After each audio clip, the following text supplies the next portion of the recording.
Megatherium ini tuh ukuran dan berat tubuhnya setara sama gajah Afrika. This is Megatherium, a giant ground sloth. Jadi ya kebayangkan lu ada Megatherium terus kayak dihajar rame-rame gitu sama manusia. Udah lama ya kita nggak bahas binatang-binatang purba. Kalau nggak salah terakhir tuh kita bahas binatang purba tuh apa ya? Gigantopithecus ya kalau nggak salah ya. Mau marketing malah lupa. Ya pokoknya di video kali ini gue mau ngebahas mamalia raksasa lagi nih. Mamalia raksasa yang masih berkerabat sama sloth, masih berkerabat sama kukang. Bahkan kukang raksasa ini tuh dipercaya merupakan wujud sebenarnya dari makhluk mitologinya suku Amazon. Wah, mantap nih kalau larinya ke mitologi gini nih, suka gue. Yaudah kalau gitu, langsung aja kita bahas Megatherium, kukang purba raksasa penghuni benua Amerika di Learning by Googling.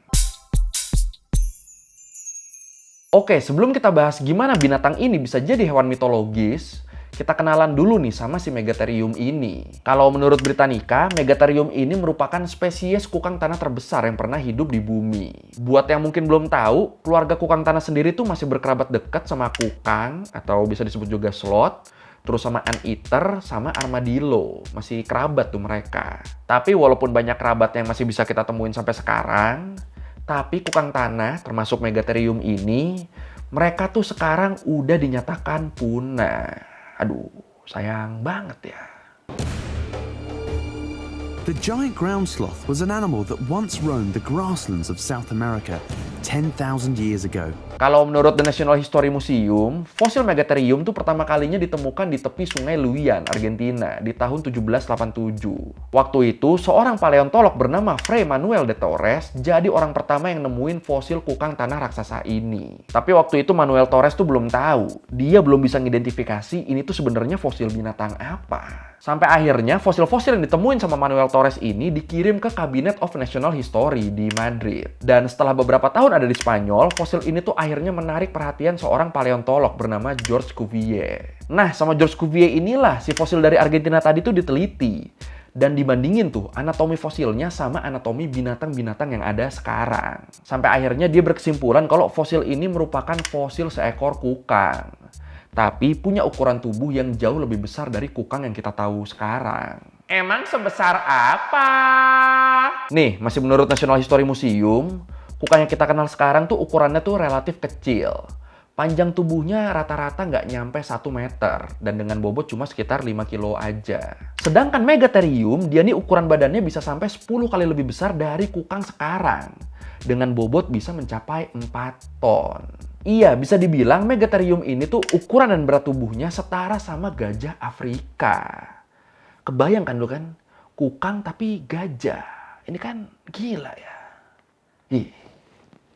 Dan karena ukuran yang super besar ini juga lah, akhirnya George Cuvier namain fosil yang dia teliti ini dengan nama Megatherium. Mega artinya besar, therion artinya monster. Jadi ya Megatherium kurang lebih artinya monster raksasa, monster besar. Dan karena fosil ini tuh asalnya dari Argentina, dari benua Amerika, makanya penamaan resmi spesies kukang raksasa ini tuh jadi Megatherium americanum. Ada Amerika-Amerikanya jadinya.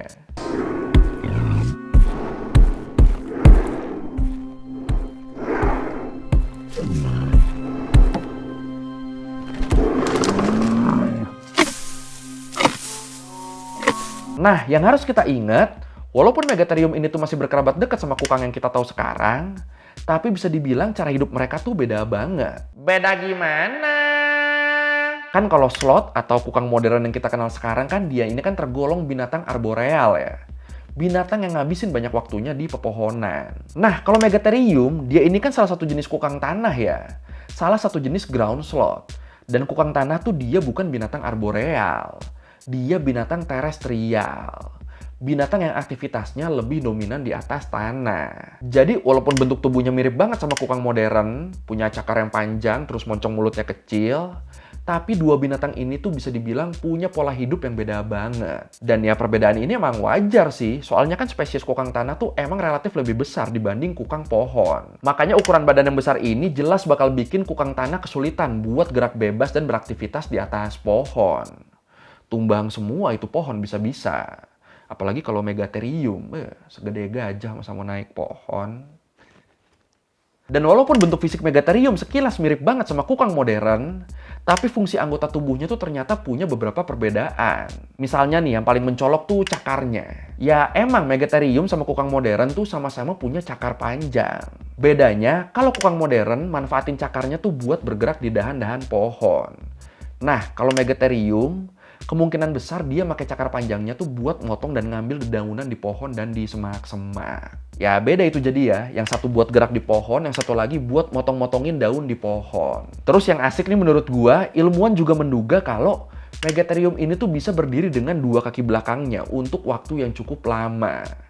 Dibantu sama ekor yang punya fungsi mirip kaki ketiga. Dan dari kemampuan berdiri dengan dua kaki ini, akhirnya ilmuwan menduga kalau Megatherium tuh bisa ngeraih daun-daun di pepohonan dengan lebih efektif.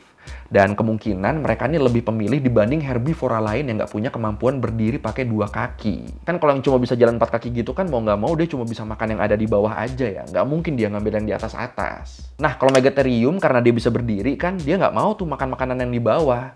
Dia maunya makan daun yang ada di atas pohon. Walaupun sebenarnya dia nggak hidup di atas pohon. Bayang ya dia berdiri, motong-motongin daun terus dia makan. Anjir. Ih, pengen lihat loh gue loh. Jadi penasaran. Dan selain buat ngambil dedaunan di pohon, beberapa ilmuwan juga menduga kalau cakar Megatherium tuh bisa dipakai buat ngegali tanah. Buat ngambil makanan yang ada di tanah. Kayak contohnya akar tanaman. Jadi kalau yang di atas dia maunya daun yang dipotong dari pohon, yang di bawah dia maunya akar yang digali dulu sama dia. Ya mindset yang bagus sih ini ya. Berarti kan dia maunya tuh makan dari hasil kerja keras dia. Ada aja pesan moral ya sekarang ya. This is Megatherium, a giant ground sloth. A very different beast from its distant relatives, the gentle tree sloths. Oh iya, sama kayak Elasmotherium yang sebelumnya udah pernah kita bahas, Megatherium ini tuh juga termasuk megafauna alias binatang raksasa. Khususnya dari jenis mamalia.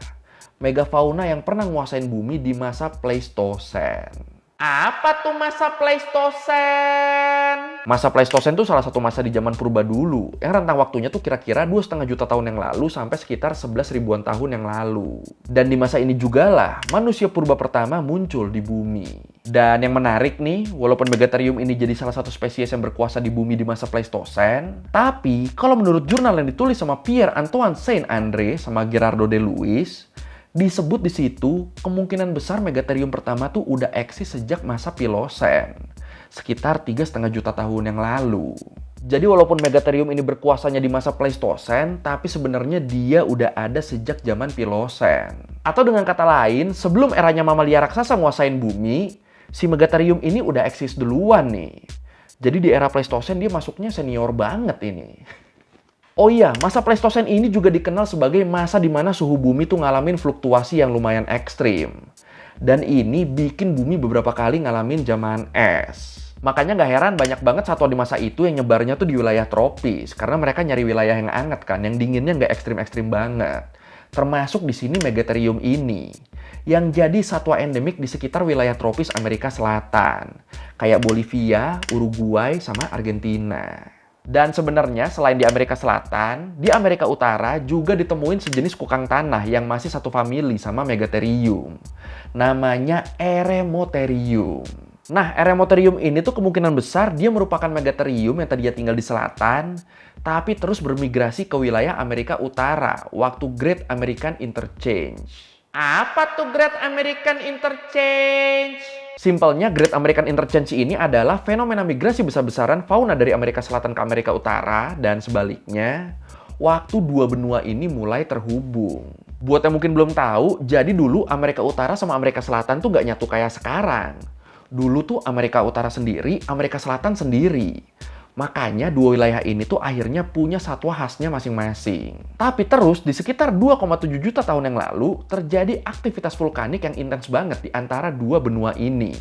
Tepatnya di wilayah Isthmus of Panama. Yang akhirnya bikin dua benua ini nyatu karena ada daratan yang ngehubungin. Nah disitulah akhirnya satwa-satwa yang tadinya terisolasi di Amerika Selatan sama Utara, mereka nih jadi bisa saling migrasi dan berbagi habitat. Nah, di momen inilah ada beberapa satwa endemik Amerika Utara yang berhasil beradaptasi sama lingkungan di Amerika Selatan. Dan begitu juga sebaliknya. Termasuk di sini si moyangnya Megatherium tadi, yang sempat migrasi ke utara dan ngelahirin jenis kukang tanah khas Amerika Utara. Ngelahirin si Eremauterium tadi. They dug burrows.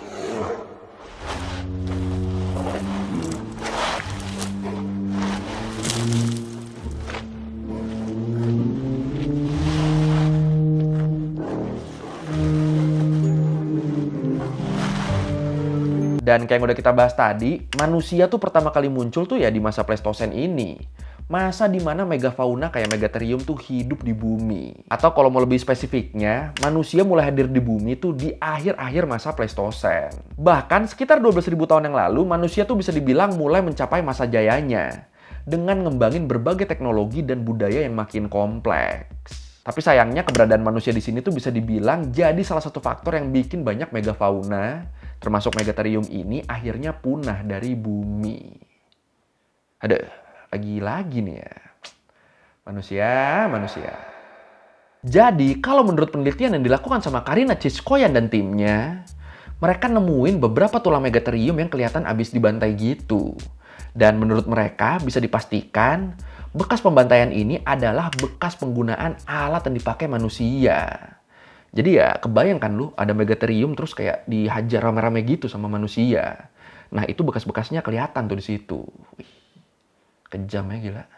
Ya walaupun manusia di sini nggak bisa dibilang sebagai satu-satunya penyebab kepunahan Megatherium, tapi manusia tetap punya peran yang besar banget dalam kepunahan kukang tanah raksasa ini.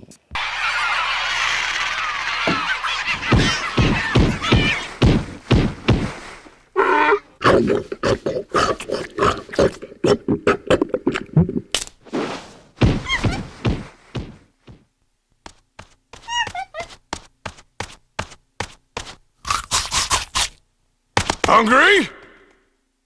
Cup noodle! Nishin! Oh iya, terakhir hampir lupa nih gue nih, ada satu cerita menarik juga nih. Jadi, masyarakat yang tinggal di sekitar Amazon tuh percaya kalau hutan Amazon tuh dihuni sama satu makhluk mitologi bernama Mapinguari. Dan menurut All That's Interesting, Mapinguari ini, kalau dari ciri-ciri yang dia dapat dari masyarakat setempat, dia ini merupakan makhluk tinggi besar, berbulu lebat berwarna kemerahan, punya cakar panjang, dan sering merangkak dengan 4 kaki. Terus dia juga digambarin bisa ngerobohin pohon yang ngalangin jalan dia, walaupun gerakan dia tuh lambat. Jadi gimana? Ngeh gak lu? Ya kan ya? Dari deskripsinya ini kan mirip banget ya Mapinguari ini sama penggambaran Megatherium tadi. Badannya tinggi besar, punya cakar, berbulu, dan jalannya ngerangkak. Ditambah gerakannya tuh lambat gitu kan. Bener-bener ngegambarin kukang tanah banget nih. Dan kayak yang gue bilang tadi, Megatherium tuh udah terbukti sempet hidup berdampingan sama manusia.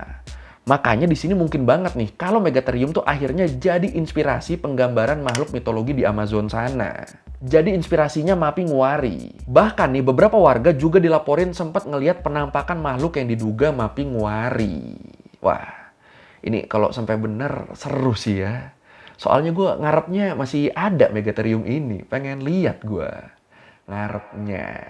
Tapi kalau menurut lu sendiri gimana? Apakah penampakan yang dilihat warga lokal tadi itu kemungkinan besar Megatherium? Atau ya enggak, itu binatang lain aja yang kebetulan deskripsinya mirip sama Mapinguari. Mirip sama Megatherium. Yang mana nih menurut lu nih? Silakan komen. In 1996, in Amazonia, scientists discovered and verified 8 previously unknown bird and mammal species. If Dr. Oren's theory is correct, a surviving prehistoric giant could stay concealed in these dark and uncharted forests. Oke, sekarang review gue kali ini tentang Megatherium. Kukang raksasa yang dulu menguasai bumi. Sejujurnya gue ngarep dia masih ada ini, pengen lihat gue. Di Ice Age ada gak sih dia? Kalau merevisi kali gue udah salah, atau mau nanya, atau mau nambahin nggak di video, bisa tulis di komen, kita diskusi juga biasa. Sekali lagi, thank you udah nonton, jangan lupa like, comment, subscribe. Bye. Terakhir majas litote, semua usahamu seadanya. Sepertinya caramu berhasil, aku mau. Ku mau. Semua berkat majasmu.